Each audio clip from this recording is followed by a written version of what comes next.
Allez, on passe à un autre débat. Puis-je porter le voile dans telle ou telle situation? Est-ce que je dois jeûner? Est-ce que le mariage religieux vaut union civile? Ce sont des exemples de questions que certains musulmans peuvent se poser. Alors pour y répondre, la Grande Mosquée de Paris a édité un guide, une sorte de guide pratique.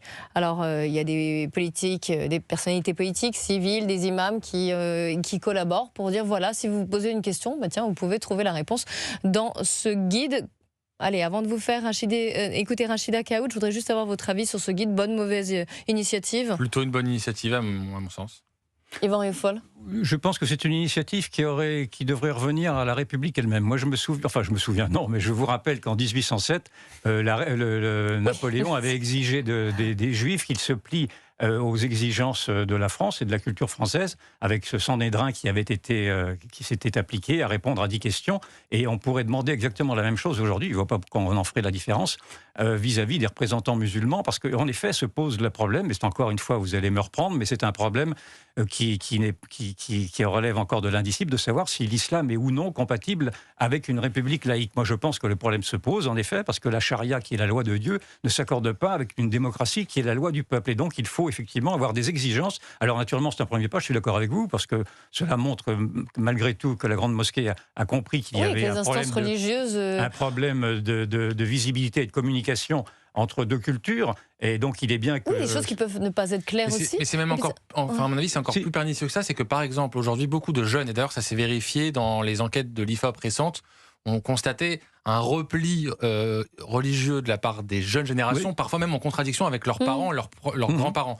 Et ça s'explique en partie par ces prédicateurs qui se servent des réseaux sociaux, sur TikTok notamment, en 2 clics, vous trouvez des prédicateurs qui promeuvent un islam rigoriste. Eh bien, je trouve ça plutôt sain qu'une entité, une institution telle que la Grande Mosquée de Paris essaye de contrer justement ce discours-là. Et d'ailleurs, ce sera décliné, ce guide, en vidéo, adapté aux réseaux sociaux, à destination des plus jeunes. Je trouve ça plutôt sain, en effet, que ce soit un discours républicain. Mais si on s'accorde pour dire que l'islam mériterait d'être réformé en profondeur, et là je reprends la démonstration qui a été faite par Fergan Aziari, qui est un jeune homme issu d'ailleurs de la culture musulmane, qui nous explique que l'islam n'est plus compatible dans les faits avec la modernité. Je pense que s'il y avait effectivement des esprits éclairés pour essayer de moderniser l'islam, on s'en porterait mieux. Et je ne suis pas sûr que ce soit ce petit guide un peu rudimentaire qui permette ceci. C'est déjà ça. Écoutez, Rachida Kaout, élue à la mairie d'Ivry-sur-Seine, fondatrice du Haut Commissariat des diasporas africaines en France, qui a réagi donc à la publication de ce guide. Elle était sur Sud Radio ce matin.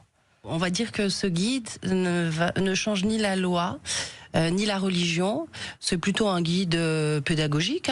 Maintenant, en fait, en réalité, ce dont a besoin la France, ce dont ont besoin les musulmans, c'est d'avoir un consistoire musulman de France. Au même titre, en fait, que Napoléon avait créé cet outil pour les Juifs de France, eh bien, le faire, avoir le courage politique de le faire. Donc oui, la solution, elle peut être politique, en ayant le courage, finalement, d'avancer sur ce chemin-là, parce qu'ils veulent avoir un interlocuteur qui va pouvoir parler aux instances, qui va pouvoir être aussi consulté d'une seule voix.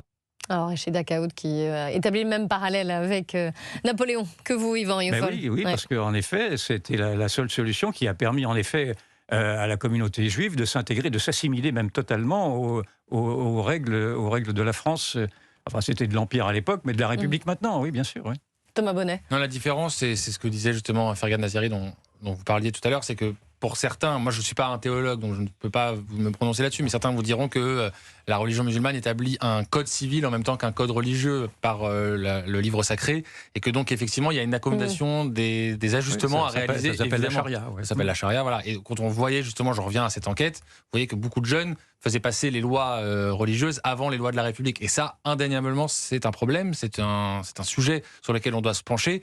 Que ça vienne d'une institution respecté, je crois, dans le monde musulman, en France en tout cas, de la Grande Mosquée de Paris, je trouve ça plutôt sain. Après, la seule question, c'est est-ce que ce sera suivi des faits? Est-ce qu'en effet, c'est un petit guide qui finalement restera là dans un tiroir quelque part? Ou au contraire, que personne ne va consulter finalement, et qui sera une initiative, mais bon... Moi, j'espère au contraire que ça puisse permettre d'influer sur justement les pratiques religieuses des uns et des autres. Je le dis, en même temps, je ne vais pas être d'un optimisme forcené sur cette question, je n'en sais rien. Et je constate que beaucoup par exemple, de lieux de culte échappent parfois totalement à notre contrôle. C'est-à-dire qu'on ne sait pas très bien ce qui s'y dit, etc. Et à plusieurs reprises, notamment dans les Hauts-de-Seine, le préfet avait mis le jour justement sur des pratiques religieuses très très problématiques à l'intérieur de certaines mosquées. Yvan Rieufol. Pour m'être intéressé à ce sujet, je n'ai pas constaté qu'il y ait énormément d'intellectuels musulmans qui aient travaillé sur cet islam des Lumières qui existe très certainement, mais enfin qui est très résiduel. Et c'est à ceci qu'il faudrait s'attacher si l'on veut qu'il y ait une compatibilité d'humeur, si je puis dire, ou de culture entre cet islam, qui est quand même un islam des interdits, et une démocratie libérale comme celle de la France, qui ne supporte pas, enfin qui ne s'accommode pas justement de ces impératifs liberticides qui sont quand même dans la doxa de la charia, qui interdit beaucoup de choses.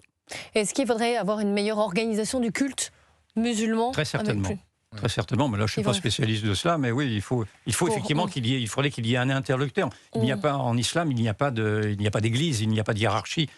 Tout est un imam et quelqu'un qui à la limite peut se proclamer imam ou quasiment. Et donc il faudrait effectivement qu'il y ait une structure à l'identique, je ne vais pas me répéter, de celle du Sanhédrin, qui avait permis précisément d'avoir un contact d'égal à égal entre l'État et une communauté religieuse. C'est le serpent de mer pour chaque ministre de l'Intérieur. À chaque fois, Bruno Retailleau avait réuni le Forum de l'Islam de France, je crois que c'est le nom, je ne veux pas me tromper, mais en tout cas, il avait réuni différentes entités censées représenter la diversité du monde musulman en France pour essayer de justement amorcer un dialogue. Je crois que ça avait été plutôt efficace. En tout cas, les retours qu'on avait, nous, journalistes, étaient plutôt bons de cette initiative. Bon, Bruno Retailleau, ça ne nous a pas échappé, n'est plus au gouvernement. Je ne sais pas si Laurent Nunez a récupéré le sujet, mais à chaque fois qu'un ministre de l'Intérieur est nommé, il y a ce sujet-là qui arrive. Quand vous avez une proportion non négligeable aujourd'hui de Français qui sont de confession musulmane, en effet, il m'apparaît impératif que d'avoir un dialogue exigeant avec les autorités religieuses. Mais d'abord, encore faut-il qu'elles se constituent d'abord. Un dernier mot. Mais le problème, c'est que l'islam est constitué d'un texte qui est un texte dit incré, c'est-à-dire un texte qui a été dicté par Dieu lui-même, donc un texte qui n'est pas amendable. Donc il faudrait qu'à un moment donné, les musulmans acceptent de dire qu'en effet, ce texte, comme la Bible l'a été, c'est un texte qui a été écrit par les hommes, et que par définition, c'est un texte écrit par les hommes peut être amendé par les hommes. Et pour l'instant, on est quand même dans cette grande fiction d'un texte qui est intouchable.